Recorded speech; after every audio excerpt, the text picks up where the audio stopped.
Bonsoir, bonsoir tout le monde. Excusez-moi, je suis un peu fatiguée. J'ai eu une journée bien difficile. Vous savez, le réveillon approche, j'ai beaucoup de commandes, donc du coup, il faut faire les courses afin de livrer les clients après-demain. Bon, n'empêche que je puisse m'occuper du problème qui me taraude l'esprit. Écoutez, je vais vous annoncer que j'ai plus d'affaires. Toute ma vie, 2 camions de déménagement qui ont été amenés chez Lady Ponce, je n'ai plus rien. Ses copines et elles se sont servies. C'est pour ça qu'elle ne veut pas que j'entre dans cette maison pour moi-même récupérer mes affaires depuis le mois de septembre. Je vais essayer de vous expliquer un peu via cette vidéo en fait ce qui se passe. C'est pas que j'ai pas le droit d'entrer dans cette maison. J'ai habité 2 ans dans cette maison. À l'école, c'est moi la nourrice de l'enfant pour sa fille Manouchka qui est au collège. Il y a mon nom là-bas. C'est moi qui m'occupe de l'enfant. À la mairie, c'est mon nom. Les factures de téléphone de la maison, c'est moi qui les paye. NJ était à mon nom. Mais depuis le mois dernier, elle a enlevé parce que ses copines lui ont dit non, enlève son nom. Donc elle a enlevé, c'est même pas à son nom, c'est au nom de quelqu'un d'autre. Voilà. Donc ce qui est à son nom là, c'est juste le loyer de bail. Elle a 5 mois impayés de loyer. Parce que bien évidemment, la personne qui payait le loyer a arrêté parce que il a su qu'il était dupé. Voilà, qu'elle le dupait. Voilà. Donc, je suis arrivée chez Lady Ponce en février 2019. C'est pas parce que je n'avais pas où aller. En fait, je me sépare de mon compagnon. Une querelle, comme toute personne qui se chamaille. Je me réfugie à l'hôtel. Mon hôtel coûtait 69 € par jour. Je suis restée 3 semaines à l'hôtel. 69 € par jour payés à mes frais. Donc, le père de mon fils aussi payait. Et puis Cyclone, qui était mon ami à l'époque, me dit, écoute, mon sergent d'amour, vraiment tout l'argent que tu dépenses à l'hôtel là, c'est trop. En plus, étant à l'école, ton travail, tu travailles plus comme il faut. Tu pas là à la maison parce que moi, je ne suis pas là. Et puis, Adèle n'est pas là, elle est au Cameroun. Donc, les enfants sont seuls là-bas. Les enfants, ça veut dire 2 mineurs. Martial qui a 16 ans. Et Manouchka qui a 14 ans. Donc, ils étaient seuls à la maison. Et puis, de temps en temps, il y a la petite sœur, à l'amie de Lady, qui allait là-bas leur faire à manger et tout. Mais elle n'habitait pas là-bas. Donc, elle partait une fois toutes les 2 semaines pour 2 jours comme ça là et tout. Mais le reste du temps, les enfants, les 2 mineurs, étaient abandonnés à eux-mêmes.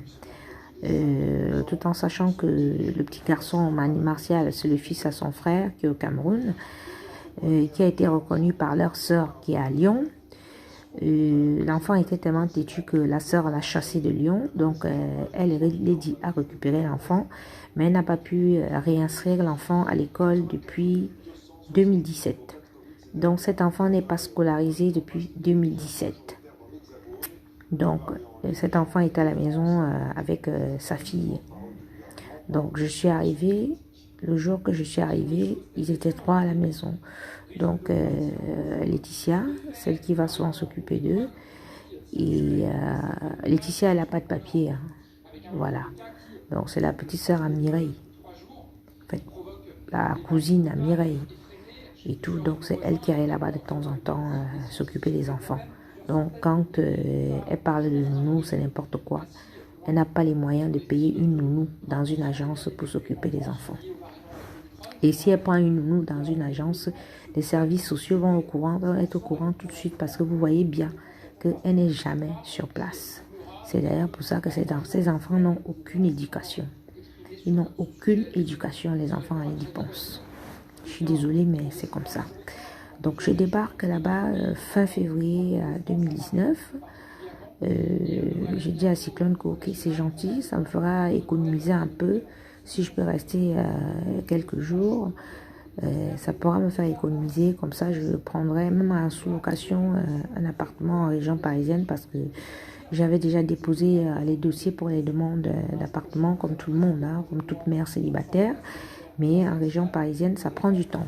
Surtout que je dépends de Versailles, donc ça prend du temps. Voilà.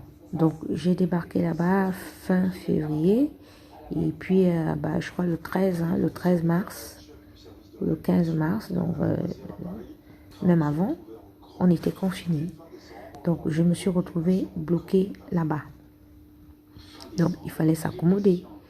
Moi, ceux qui me connaissent vont vous dire que mes petites sœurs et les enfants que j'ai élevés, j'ai jamais été avec eux. Moi, j'ai toujours vécu seule ici en Europe, monter, descendre, mais c'est ma mère qui les a élevés.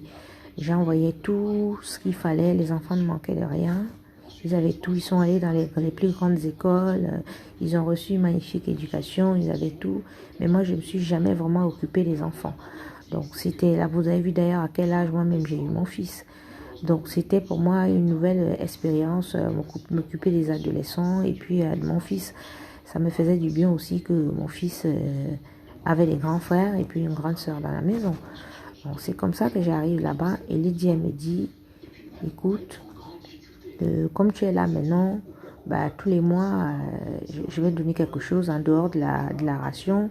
Je vais te donner quelque chose et tout, parce que bon, tu es quand même là, et puis tu vas me donner un coup de main. Moi, j'ai des projets et tout, machin, tout, bref. Elle m'a embobiné, elle m'a envoyé à l'Olympia, tu vas faire à manger à l'Olympia. C'est monté, c'est descendu. Donc, du coup, quand elle a eu les problèmes avec son mari, vous voyez, bien évidemment, j'ai pris son parti. Pour la défendre parce que bon, elle m'avait proposé quelque chose de bien et puis bon, comme elle a eu des problèmes avec son mari, du coup son mari il était en Angleterre et c'est elle qui était là. Voilà, donc il y a eu tous les problèmes qu'il y a eu et tout. Je suis restée là, j'ai pris des coups, mon commerce a pris des coups, mes petites commandes que je faisais sur Paris, bon, comme j'étais pas véhiculée, donc c'était difficile de faire des livraisons sur Paris. Du coup, un grand frère m'a offert la voiture et tout, donc j'ai commencé à pouvoir faire mes allers et retours et travailler. Lydie est restée 8 mois, le premier confinement. Donc, tout le premier confinement, 8 mois, elle est restée. Elle m'a abandonnée avec les enfants. Imaginez, on vous abandonne avec les enfants qui n'ont aucune éducation. Les adolescents, ici en Europe. J'ai tout vu, mes frères et sœurs. Il y a eu des moments qu'une grande fille comme moi, elle me mettait comme ça, je pleurais. Tellement les enfants avaient fait des choses pas possibles. Ça dit que toi, tu ranges la maison et ils arrivent, ils gâtent tout. La période où ils sont alors allés prendre le chien, un pitbull. Tu arrives comme ça, la pitbull. Tu sors, tu vas faire les courses. Quand tu reviens, tu trouves que le chien a fait pipi partout, il a fait des caca partout. Et il ne ramasse pas. Tu es obligé de ramasser parce que je suis allergique aux mauvaises odeurs. Je suis allergique à la saleté. Quand je vois la saleté, quand je sens une mauvaise odeur, je vomis, je tombe malade. Imaginez alors une personne comme ça là. Je me suis retrouvée avec les crottes de caca. Des chiens partout dans la maison. J'ai craqué, j'ai été à l'hôpital. Ouais, j'ai craqué, j'ai fait une dépression. J'ai fait une dépression. Et ce qui fait qu'un soir, j'en avais tellement marre que j'ai porté le chien, je suis allée le déposer quelque part. Parce que bien évidemment, j'avais appelé la SPA pour qu'ils récupèrent le chien. Ils n'ont pas voulu. Parce que c'était un chien, c'était pas le genre de chien qu'eux ils prenaient. Donc, ils ont refusé de me prendre le chien. Du coup, moi, je suis allée déposer le chien quelque part. Voilà. Donc, ça, c'est ma première vidéo. Il faut qu'elle fasse 10 minutes. Je vais vous la poster. Et je ferai une seconde pour tout vous expliquer. À tout à l'heure.